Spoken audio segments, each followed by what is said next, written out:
Hello everyone, and welcome to the first inaugural UWC Thailand panel discussion. I'm Barbara. I just graduated from Atlantic College this May, and now I'm here at UWC Thailand as a resident intern, helping to develop the UWC mission within the school. And joining me today on the panel are Sir John Daniel,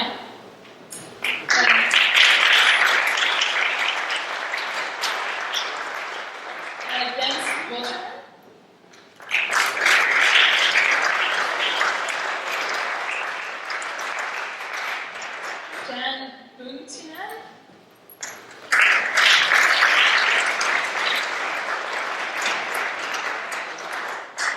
and Arnett.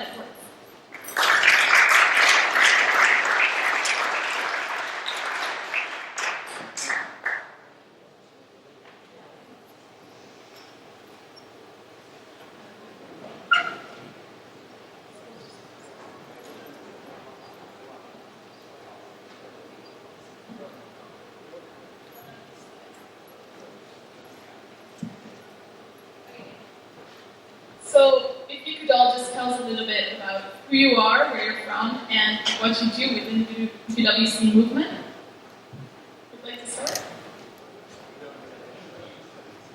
My name is John Daniel. I live in Vancouver, in Canada. I have a daughter who is a UWCUSA grad and a son-in-law who is also UWC USA grad, married to the other daughter. I'm chair of the International Board, have been since the beginning of 2013, so I joined just before the last Congress. As you all know, or may not know, UWC is not a unitary organisation.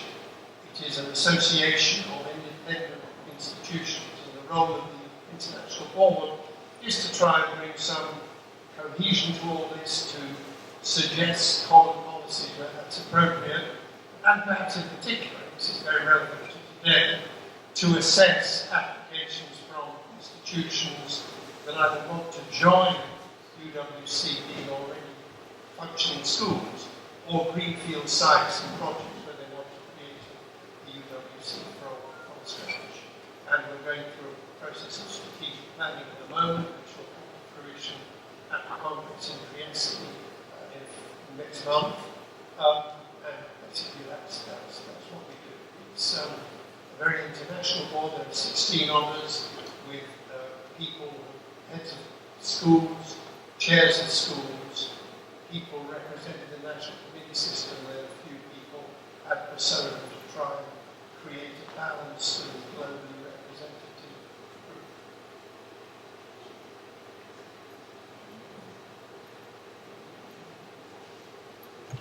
My name is Jens Waltermann. I am German, and I spend most of my time, joyfully, at the International Office of UWC in London as the recently recovered from corporate life Executive Director of the United World Colleges. So I attended Pearson College in Canada in the early 80s and returned to Germany to study law. Never practiced law, but moved on to graduate school in the US to then become a management consultant. So became one of those people, of whom there are many in the UWC movement, who first had to go through a phase of corporate life before they realized that there's more to life than making rich people even richer.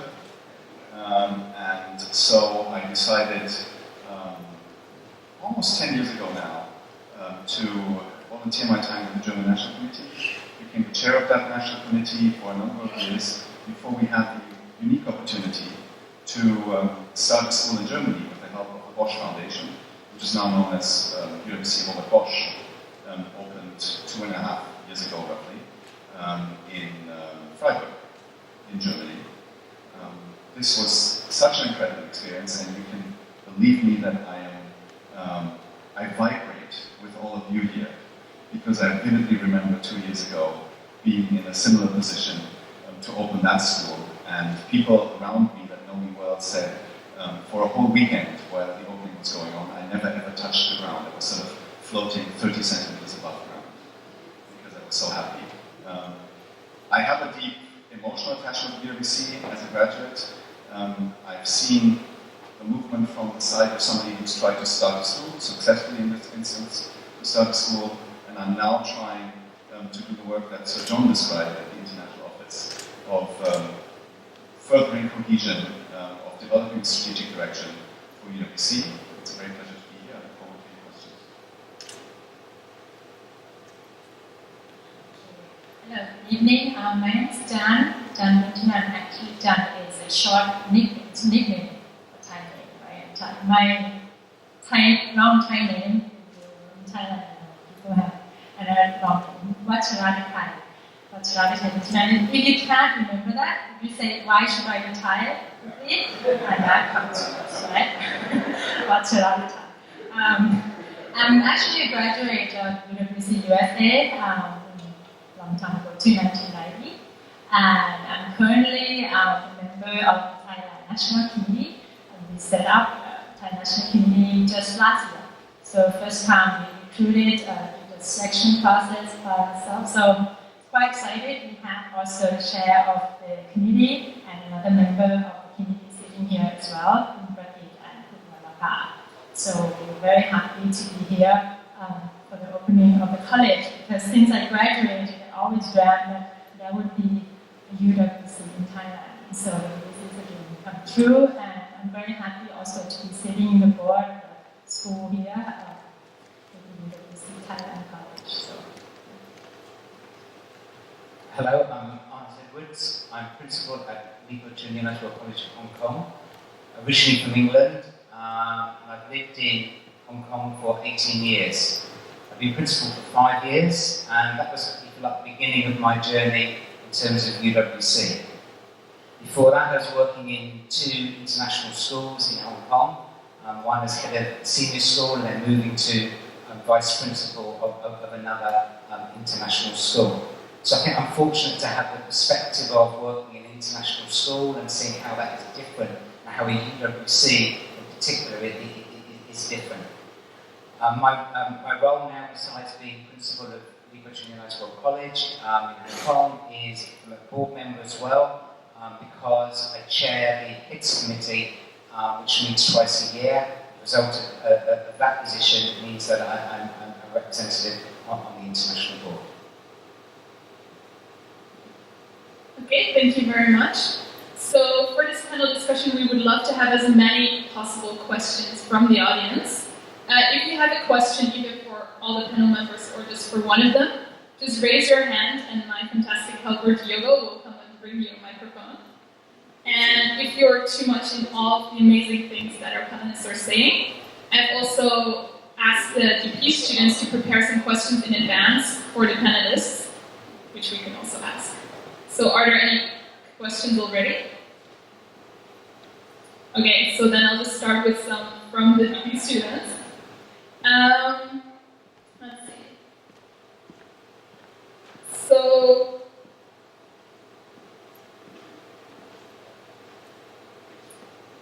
So Agatha from the Philippines, who's in grade 11, she asked, what advice would you give to this first generation of UWCT students with regards to creating a UWC culture on campus and setting the atmosphere for the generations to come? Anyone who'd like to answer that? Arnett? That's a very interesting question. I think the first question, or the first point I would say in answer to that is there's not necessarily a UWC way of doing something. I think that's the first thing. That there is, I think it's very much about the school developing its own culture and thinking how that fits in very much with the UWC mission and values. So I guess it really starts with that UWC mission and values, have a really good look at that, and then think within your own particular context how you are going to adapt, etc. for that, because you have got particular context here. You're a school very much in Thailand, so you can celebrate that Thai culture within your school. And there's already other aspects of your program that I've seen by walking around, the mindfulness program and many others that will also be central. So that's what I think how you will develop your culture within that.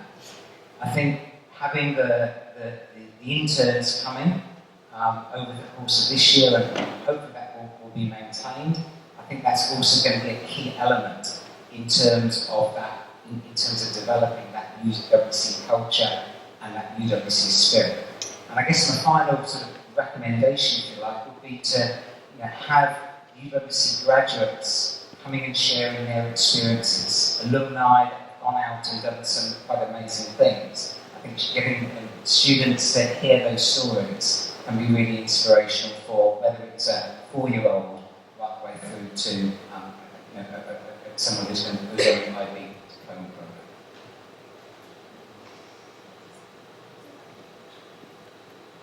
Just to add to Arnett, first of all, I completely agree with everything that Arnett has said. And I'd like to make one further point.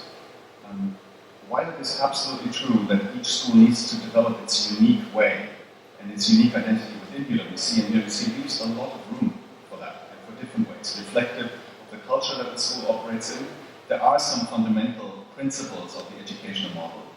And I think the most fundamental principle, it's all about enabling students to do what they feel compelled to do in the first place. Because most of the students who are here, you will already have discovered a very strong idealistic, a very strong social justice impulse. And it's all about enabling them to take responsibility, to have trust in them, to do the right thing, and to come in with a framework to support that urge to do the right thing. Not to restrain it too much, not to limit it with all kinds of regulations, but to really try to be an enabling environment and to provide the framework that is needed to have the security in which you can experiment and in which you can take responsibility. It is all about trust. Just add a little bit. When I met UWC Thailand student here a few weeks ago, when I first came down to Phuket for the first school board meeting, she was showing me around the school. And in a way, when you look at the school, you cannot really make a difference between this is a UWC or another international school.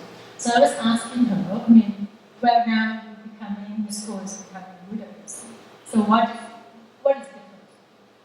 And I was quite happy actually to hear, she's a student in Kashmir, and she said that actually I think the value of the mission of the college is about peace, promoting peace and understanding. And I think young people have a lot of role to play. And I think that's what makes UWC different.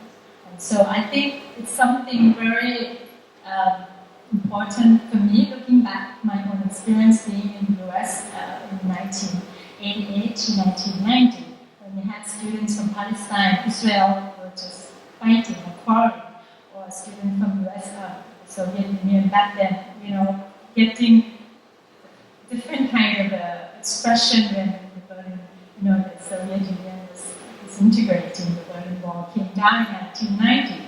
I think if the college could also provide the environment for the students, they're coming from already different backgrounds, and yes, they might have some idea already.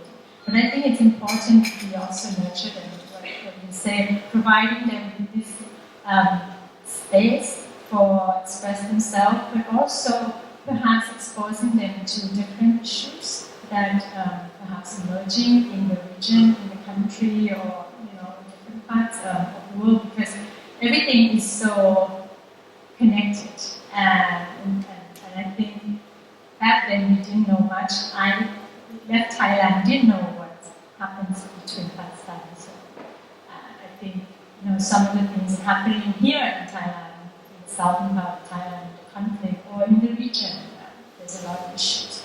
You could expose or kind of create the context of a learning opportunity for the students, so they could appreciate why they're here, what they can do and think about in terms of issues that maybe become compelling for them. Thank you.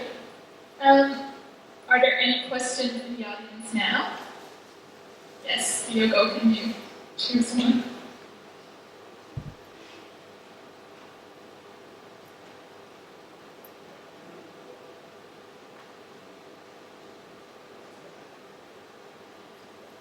There are a number of international schools in Thailand, I believe.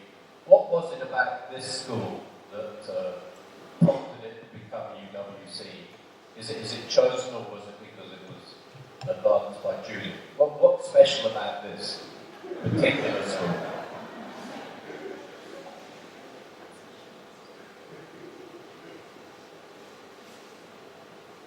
I think there was a strong sense among the international board of UWC, the way I read it, and I'm not formally a member of the group, but I take part in the discussions there, that this school had something unique to contribute within the UWC system. And I think it is a lot about becoming more conscious of the fact that around half of the world's population lives in Asia now, and that we need more schools in Asia, that Asian philosophy, and when I perceive mindfulness, to me it's closely tied in with Asian philosophy, has something profound to contribute to the thinking of the world and the way the world deals with problems. And this school has made a lot of effort to bring social emotional learning and mindfulness in touch with the International Baccalaureate and with ideas of service learning, so that students find a way to both balance themselves and challenge themselves in the context of UWC. We felt that this is something that is unique so far within the UWC system, and is a very powerful contribution, because we don't necessarily manage the urge of our students to do the right thing very well so far, in terms of helping them with tools to manage the stress and to manage themselves. And I think mindfulness and some of that reflective practice that we see at this school, being encouraged at this school, can be a very helpful contribution to the entire system. And I think, in many ways, to thinking about conflict in the world. Anyone else like to add? Yeah, just a comment. I think it's important to understand that the process by which schools become UWC is not a top-down process directed from the international board who say we'd like a school here or a school there. It is essentially a reactive process, even though obviously we encourage applications that look to be promising. But in this case, the international board did not go around Thailand looking at international schools and saying which one would be a good candidate. We wait until people come forward, which they usually do when they see that their values are very much consistent with UWC values, and then we have a process which is quite rigorous to go through. But it's important to understand we are not, if you like, in the business of seeding schools around. Well, we might like to be, but that would require a huge amount of resource, which we don't have. As I said earlier, this is an association with institutions rather than a unitary organisation. Thank you. Okay. Any more questions? Okay, I'm holding the mic here, so I guess somehow I got priority. Hi, I'm a parent here, and as a parent we are all aware and appreciate that one of the main focus of UWC is on service and on teaching young people to try to make the world a more peaceful and better place. So from the face of it, that seems to lead towards more of a liberal arts or social science focus. Can you share with us how UWC managed to balance that with other academic areas, particularly like science, technology, and mathematics? That's a good question, and I guess it would start with, again, I'll go back to the UWC educational model. What you described is really one part of that educational model, which is really the service element. Another very important part is the academic, and within all the UWCs, that focuses in terms of the IB diploma. And I'm sure you know, in terms of that IB diploma, certainly at the senior level, that there is an equal focus in terms of mathematics, science, and so on. And within this particular context, both within the MYP and within the PYP, to my understanding, you've also got that balance there. So I guess in answer to your question, yes, there is that one element in terms of service, and we've got that other very important aspect in terms of academic and the importance of that. But then we move on. There's the aspect in terms of social, that's another important element. Importance of outdoors. So all of these elements come together. I think that one of the challenges we all face, and all the colleges face, how do we ensure that we connect those dots together, that we connect the thinking along those different experiences. The students, when they're, for example, doing the service, they can perhaps think of applications, for example, in areas like technology and so on. And I think that, again, we could find examples within UWCs where that occurs. Okay, next question. In what sense is UWC a movement, and in what ways might it be falling short in being a movement? I'm just interested in the language of movement. Who would like to answer? I'll start off. I mean, I'll share I guess, my journey in terms of the 5 years. And when I first started, and talking about school, and talking about Lipo, I was really focusing in terms of Lipo, I'll be quite honest. And more it dawned on me that there was something much bigger, right, than the individual school. Started thinking about the situation within Hong Kong. We're very fortunate to have a very, very strong Hong Kong committee, national committee, support what they're doing. We're also really fortunate to have the UWC Graduates Organisation, who give us tremendous support, where they provide us with a mentorship program, for example. They provide us with support for the students who aren't able to go home at Christmas. So those are just some examples where it started I realised quite quickly that I needed to change the language I was using, talking about school and talking about something bigger. And then I'm just talking about Hong Kong. We then broaden that out to something much bigger, which is occurring right around the world. And I'll perhaps give you one concrete example where that's just happening at the moment, is the exciting development of the UWC Hub, whereby alumni from around the world and different members of the community can now connect together wherever they are through this electronic means, which means that if, for example, you're in Switzerland and you want to locate other UWCers in Switzerland, you very easily can do that through the Hub, which recognises that this is something much more than just an individual school or something just within an individual country or region. This is something that clearly is global. So I guess I'm just talking about that journey that I've gone in terms of understanding from moving from an individual school to something which is much bigger, which I firmly do believe is the UWC movement. Thank you. Anyone like to add? Let me try and add another dimension. People within UWC know that it is crucial to the distinctiveness of UWC and to the educational model to have social diversity, a high degree of social diversity. So we want to have and bring together applicants and then candidates and scholars from all walks of life, not just all countries, but also from all walks of life within society. For this, we need to have an extremely elaborate scholarship system. And this, by the way, is another part of the answer of why this school within Thailand becomes a UWC today, so to say. Because the founder of this school, Klaus Heaven, was prepared to put a very substantial amount of money behind the scholarship system that's needed to provide opportunity to those who would never ever have the chance to finance this education by themselves. That, I think, is a change that many of you will experience, and I hope in the most positive way experience over the next few months, how the fabric of the school changes when there is true encounter with people from very, very different walks of life, and when it's less consistent in terms of people coming from one social group within society. I think this is a marked difference of UWCs towards any other school or group of international schools. In order to do this, we have found that we now need very substantial amounts of money every year. To give you a sense, to finance the scholarship system within the UWC movement takes about $120 million every year.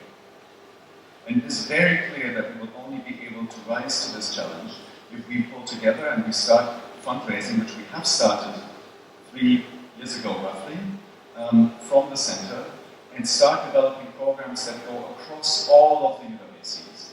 to address the financial challenges that are always on a system that is so generous with scholarships. I think we have a long way to go to being as strong as we would want to be in fundraising. And in that way, if you will, we are falling short of being a true movement at this point. But on the other hand, there's a clear path, a clear strategic path and aspiration to seriously meet all demonstrated need of selected students and to pull together with all the resources of the movement and all the schools and a mechanism to be defined and developed to mutually support each other on a route that will make sure that we can live up to the aspiration of making this education accessible to anyone and of finding students in places where you would never ever dream of being able to send your child to an international education. Thank you very much. And I guess I can add from my personal experience that I think the UWC scholarship system is indeed truly amazing. So, more questions? Yeah. I think the character of the movement. I'm actually Tom, chairman of the board of inclusion. I've been involved in the movement for a long time, believe you me. The character of movement is the unity of purpose. Alright? You must recognize that. And everywhere you go, every time you meet UWC people, their talents, the way they describe how they want to push this movement forward, there's a lot of solidarity in that. These other sort of more loosely coupled organizations. When you go to talk to people, they have their own little idiosyncratic dreams of doing certain things. But the character of the movement is you talk the same talents. You meet them, although they have a different way of doing it, but the purpose, the dream, the vision, the mission are all the same. And I sense it in this movement. Thank you. Thank you. I'm BJ from Nepal. This is to the international board members.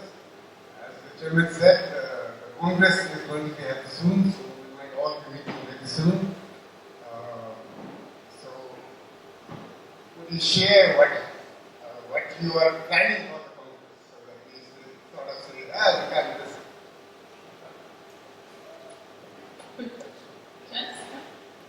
Thank you for that question. Yes, there is a Congress, a UWC Congress coming up. This is an event that only happens about every 5 years. And is designed to bring together the greatest possible number of members of the UWC community, which now has about 55,000 alumni across the globe, 16 schools, this is the 16th United World College, and 154 national committees in which there are 3,000 volunteers every year supporting the selection effort of students across the globe. We want to bring all of this community together in Trieste, in northern Italy, a beautiful spot not far from Venice. And this will happen on Friday and Saturday, the 28th and 29th of October, at the end of this month. And the idea is to use the opportunity to celebrate what UWC has achieved over the last just over 50 years, but also to think about how we want to face the challenges of the future. Peter Delgish yesterday challenged all of us to think about the relevance of UWC in the world and who we should be inviting to become students and scholars within UWC, and he was speaking of the immense movements of migration across the globe and us taking a very active role in welcoming refugees and having the scholarship system so that we are able to welcome them. This will be one of the many topics that we will discuss at this Congress. So what you will see is a celebration of UWC over 2 days, deep discussions on the future direction of the movement. Some will call that strategy, others you'll find other names for it, but at the end of the day, it's the future of UWC, and making sure that everybody walks away from there with a strong engagement and an urge to do even more than they already do for UWC, its mission, and for the students that we do all of this for. We would very much hope that we can welcome as many of you there as possible. I know this school is sending a whole delegation, as are the other United World Colleges, including 2 students. Yeah, we look forward to very lively discussions across the entire community of UWC. Anybody can speak, anybody will be heard. Thank you very much. So, shall we move on to the next question?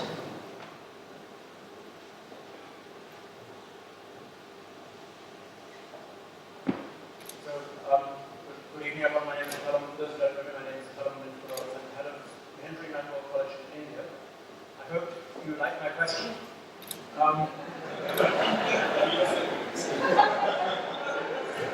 So wouldn't it be wonderful if we'd have a tertiary UWC, higher education UWC? Do you agree? And if you agree, what would you see as being the opportunities and what would you see as being the risks?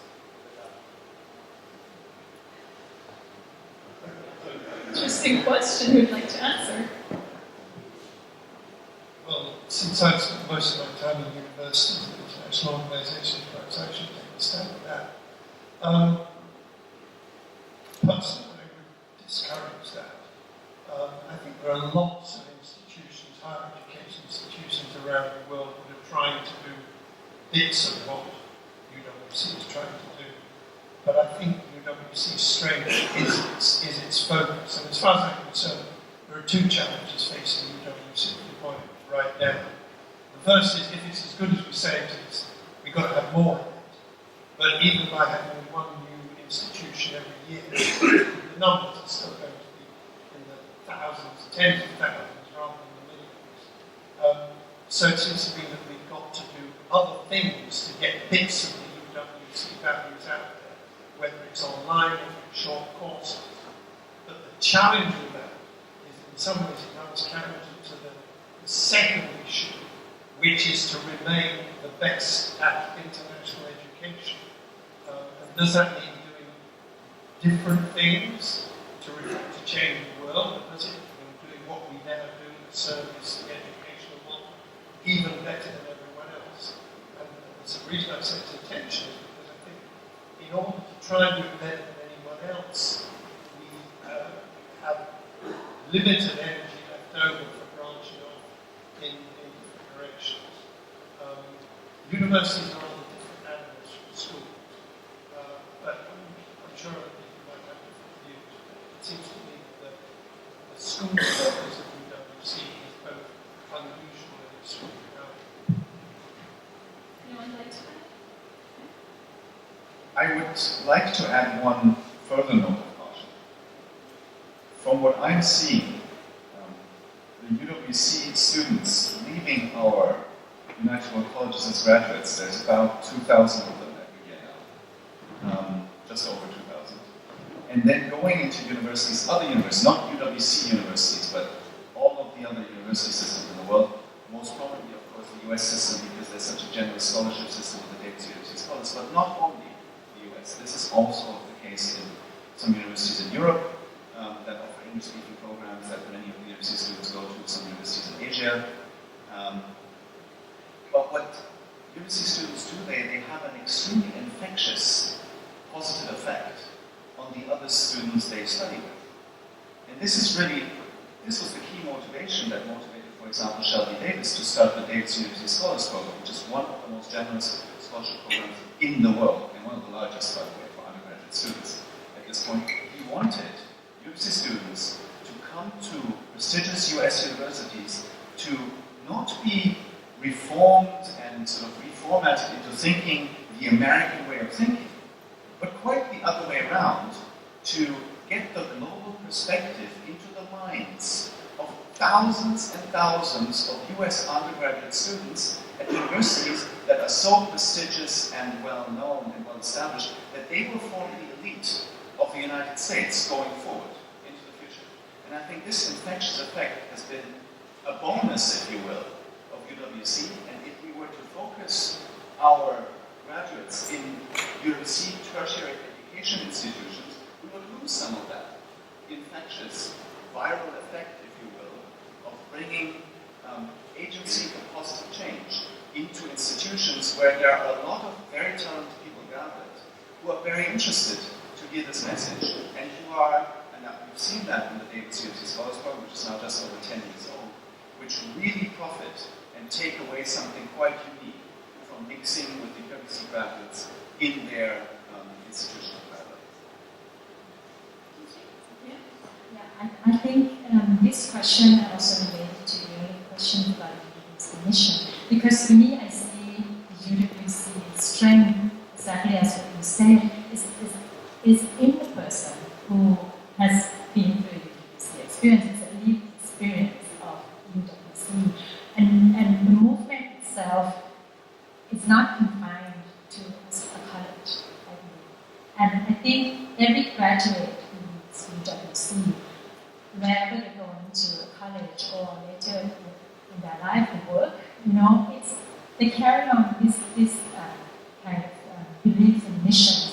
So I think many of the people I still in touch with and interact with still carry on this mission of UWC. For me, what I'm doing now actually has a lot of roots in UWC's education that I do. I'm teaching human rights and peace education at the University in Thailand.